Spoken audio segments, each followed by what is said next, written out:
Chances are, if you've ever owned a personal computer or even a laptop, you've heard of the digital video game distribution service Steam.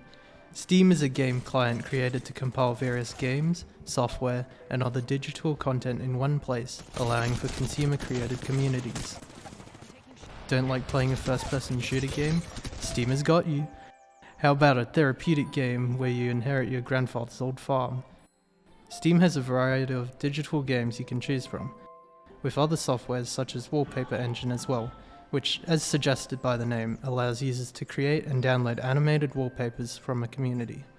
Steam gives you a wide range of different genres published by popular video game development companies, while still allowing users and small game developers to also publish their own games on the store.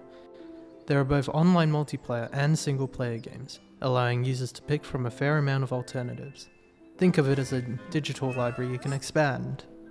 Steam's user interactivity is extremely diverse, allowing users to further trade and sell items with ease, collect cosmetics and customize their profile, gift other people games, take in-game screenshots, make guides and reviews, hello there! buy and support developer game soundtracks, and many more things.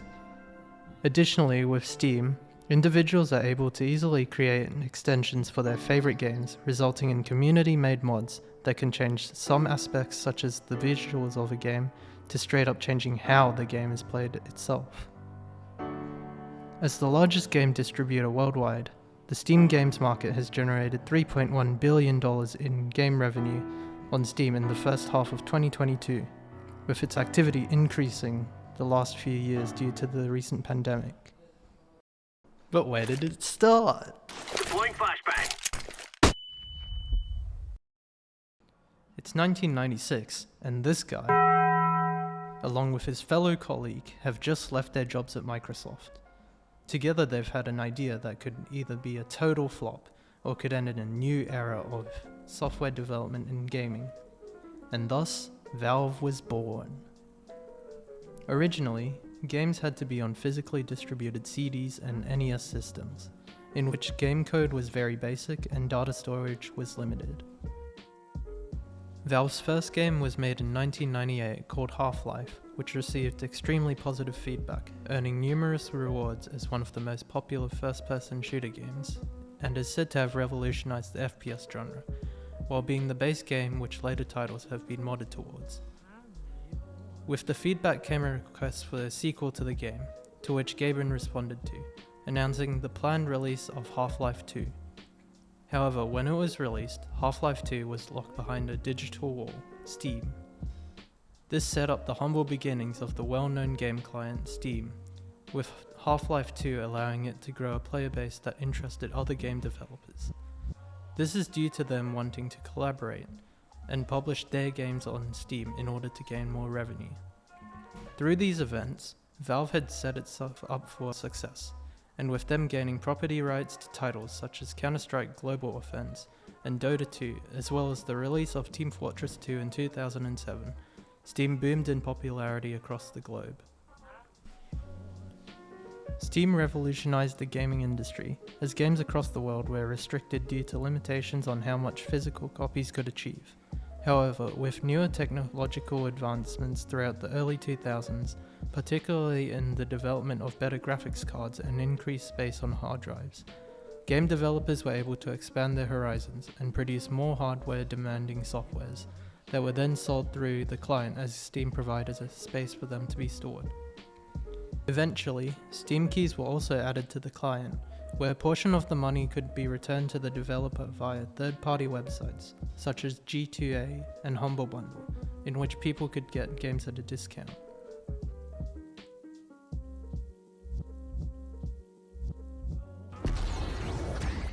Victory!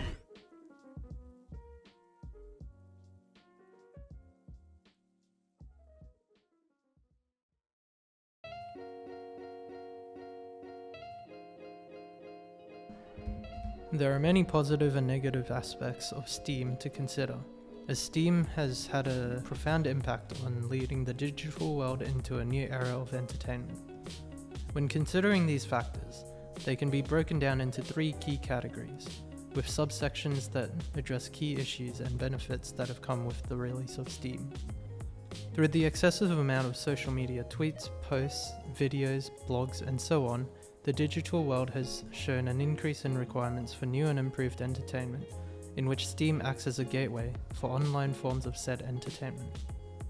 Steam has a massive community, with a 2021 report on its usership highlighting that individuals using Steam are most commonly found to be between the ages of 9 to 20 years, showing that younger generations are accounting for the majority of Steam users. Steam is open to a variety of audiences, regardless of age, catering particularly to PC gamers, and allowing anyone to explore what they enjoy. It allows for consumers to interact with others through online platforms, whether through in-game voice channels or text channels, which can result in communities and friendship groups forming over video games. This can be seen as a positive, as these promote a sense of connection through Steam, where communities can talk freely to one another with interests that align, add each other as friends, and see what others like to play without physical boundaries inhibiting their ability to socialize and explore. However, this recent increase in appeal towards technology can be considered negative, as it gives the audience ease of access to seemingly replaceable social benefits, as with social media and gaming, many have developed mental health problems due to social withdrawal and have developed illnesses. Sleep deprivation, insomnia, and circadian rhythm disorders have become common health issues related to gaming, often because of things like just one more game.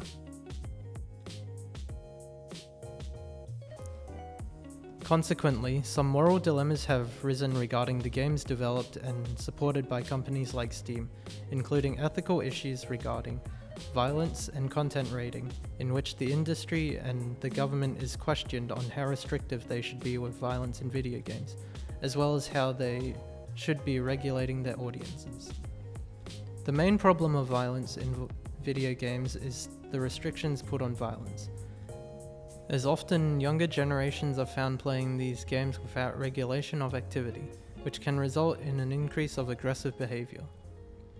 Often industries and companies will only provide recommendations on the age rating of a game, providing as much information for users to self-regulate what content they want to avoid. Steam places age restrictions on games, with a prompt asking you to list your date of birth, whether there is content that is potentially harmful to a certain audience, which is both good and bad, as they maintain freedom for the user. However, that freedom can be used by younger generations to lie about their age if they want to ignore recommendations. The government, however, faces additional issues when addressing such limitations, as if the restrictions are too intense, they are violating freedom of speech. Secondly, the way which portrayal and representations of gender stereotypes and racial stereotypes have become major issues. This is due to people becoming negatively influenced in the way they perceive others due to video games and media posts. For example, women have been prejudiced in games more recently, where they are discriminated or stereotyped for how they behave, let alone their gender in itself.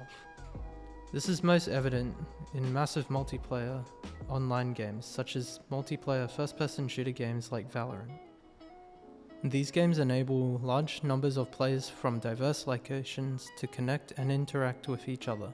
However, this also allows people to create their own online personalities, which have resulted in an increase of racial remarks and sexist innuendos.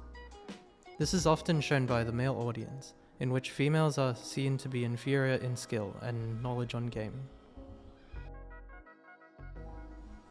Steam has its own system in which game developers can create item cosmetics and distribute them through their games in exchange for money. This allows Steam to make a small portion of money from advertising for the game's cosmetics for these developers, meaning that they both gain from a self-regulated market. This is beneficial for Steam, as they can easily appeal to consumer wants. The implementation of cosmetics that can be sold in return for money has promoted the use of digital gaming and trading, as it is shown to be applied to almost every game on Steam, whether through simple trading cards or skins. However, the most well-known case in this is TF2 hats and CSGO cases. These games, both developed by Valve, promote purchasing microtransactions in return for cases and loot boxes, which allow consumers to gamble small chances to make large amounts of profit through rare and sought-after cosmetics. There are also now more jobs available within the software company due to an increase in demand for game developers being wanted by big companies such as From Software. Steam has revolutionized the gaming industry, as they have promoted game development and software development. Other jobs have also become more prominent in the industry, as the need for voice actors, artists, advertisers, and music producers have increased. I'm full of 𝒂𝒑𝒂𝒏𝒄𝒆 kind. I am the yeast of thoughts and minds. People can easily utilize many functions within the Steam client, allowing them to communicate with each other in a single space, rather than using other forms of communication such as email or phone, which has limitations with each form.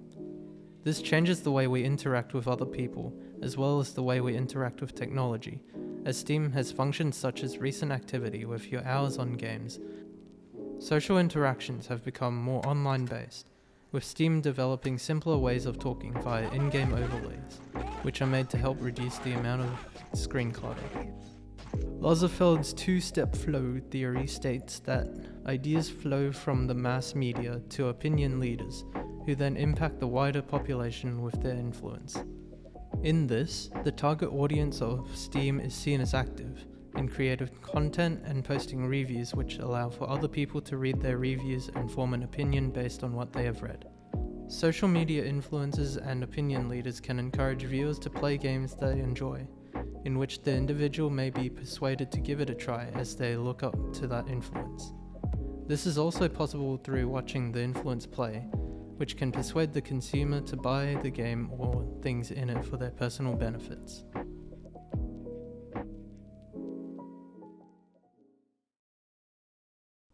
There are endless creative possibilities for the future of Steam, as the client allows for consumers to become producers and publish unique software and games which can be distributed worldwide.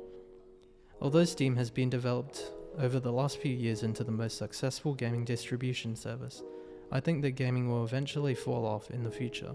However, it will be a fairly long period of time before that occurs. The main reason I chose to argue that Steam will decrease in popularity is due to PC gamers being much less driven by competition the more they play, as their motivation to play repeatable content will eventually fall to a level where they are no longer entertained. Games and software have been used in the last few years as a way to escape boredom while being stuck at home. However, as normal life resumes, I think that more people will find interest in other aspects such as hobbies or newer technological advancements. Additionally, video games have become increasingly more expensive due to higher budget requirements to produce high-quality games. This may result in a recession of consumer wants for games being produced, as popular titles take a long time to develop, while only lasting a few months of hype.